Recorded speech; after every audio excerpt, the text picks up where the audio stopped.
na swala hili lote. Hebu tupate kwanza kusikiza tu. Mohiza Kitui, who I'm sure his term is ending at the World Trade Organization in Geneva and should be joining us when he gets back to the country. The Honorable J.B. Munyasya, the Honorable Kitobi Manyara, and many others. But the founding fathers themselves, Jaramogi Oginga Odinga, and Masinde Muliro, Kijana Wamalwa, Martin Shikuku, those who were there at the time, you know, they fought for the space in this country.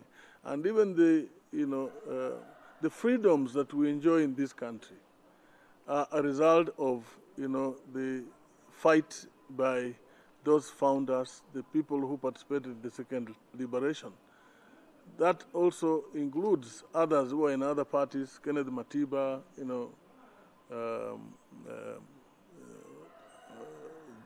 Wanjigi and others. So I want to call on members, Kenyans, who had moved away from Fort Kenya, from Western to the coast, who are part of Fort Kenya, to be assured, that the party is now back in good hands. We're going to ensure that, for the time being, as an interim leader, I'll ensure that we get to organize elections. As you are aware, we have not had elections for the last 9 years. And the party is due for election. We're going to organize election. I call on them to come and participate. When we are ready, we'll be calling the National Delegates Congress, and each person, member of the party from any part of the country, should come and vie for any position. And finally, I want to also ask the former party leader to respect the structures of the party. Like we gave him all the support and respect, he should do the same. And either personally himself or his hirelings, he should stop. Otherwise, as a party, we will not hesitate, to invoke the necessary, statute and take disciplinary action, which should not be very good for him.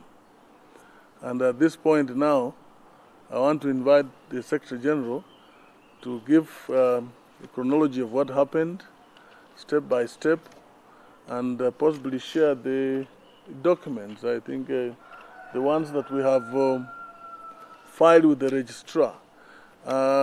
This morning, after we presented our papers, we were the first to file the returns with the registrar, and she acknowledged that all the documents were proper.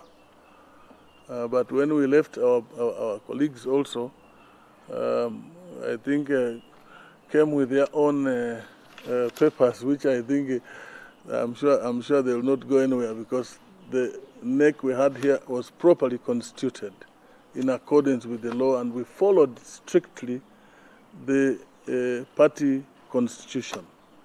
So let me welcome the Secretary General to explain more and give step by step what happened. Do you want me to sit here? You are our boss. Let's switch, it's okay. Come and sit here, David. Thank you for allowing me to sit on the boss's chair. I'm not the boss. It's a privilege. I'm going to serve with you. It's a privilege. It's a privilege that you allow me to take your seat and also address the nation through our colleagues from the media. As our party leader has just said, this party has a long history.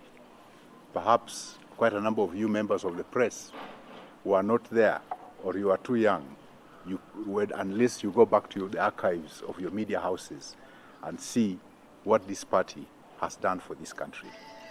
Our reason, and the next reason, the National Executive Council's decision to put Honorable Wafula Wamunyinyi as the interim party leader was because amongst us, he is the oldest person with a long relationship with this party. He knows the ideals of this party. They are ingrained in his DNA. Given that he faced the time when things were very difficult for new parties to move, he knows the ideals. He lives the ideals. And that's why the NEC decided that he was the most suitable person to be given that position. We have presented our documentation. As Secretary General, I followed all the laws, all the regulations that needed to be followed to be able to file our returns with the registrar, which, by the grace of God, we were able to file this morning. We did not make noise about it because this is a legal process. It is not something that can be subjected to maybe demonstrations and things of the sort, because we believe in the rule of law. So we've allowed the registrar to go through the documents, and we believe and know she'll find that our filing was proper and also justified. Because as our party leader has just said, we want to take the party back to the people, to take it away from cartels that have used this party as a shop to gain financial or whatever benefit at a loss to the party membership. You all know that the party has gradually been shrinking in the sense that the elected membership has been reducing. If you count the absolute numbers, it will appear like it's growing. But the number of constituencies and the number of counties has also grown. But the party has not grown commensurately with that. Even in its own strongholds, the party's number of elected leaders is very low. And reason is because of poor leadership, where decisions have been made that have not been made with any consultation with the party organs, but have been made at the whim of certain individuals within the party, led by the then party leader himself. So we filed our returns, and you'll get copies of it. I think our communication officer has done some copies. He'll be able to give you some of the copies. Because as we said, this is a legal document. It's now before the registrar, so we cannot spill everything. But you will definitely get a gist of what we've presented to the registrar. And we are looking forward to a good ending to today, so that the party can restart the journey that was abruptly ended by one Moses Masika Wetangula when he took over as party leader. We hope to get back on track and let every Kenyan know that this party still puts Kenyans' interests in front, not behind. Because while we say that politics is about interests, but these interests must be for the community. When personal interests subvert, overtake, subsume, or take over from community interests, then that is conmanship. That is not politics. And that's where this party had reached.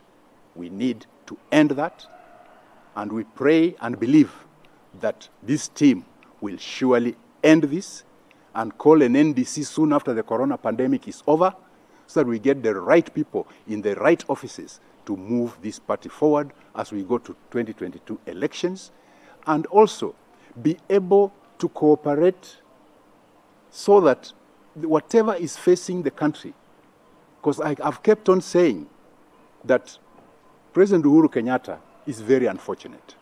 He's president at a time, a very trying time, not just for the Kenyan people, not just for Kenya as a country, but for the whole world. There is COVID pandemic. Kenya has gone through flooding, Mara locusts. The economy is damaged.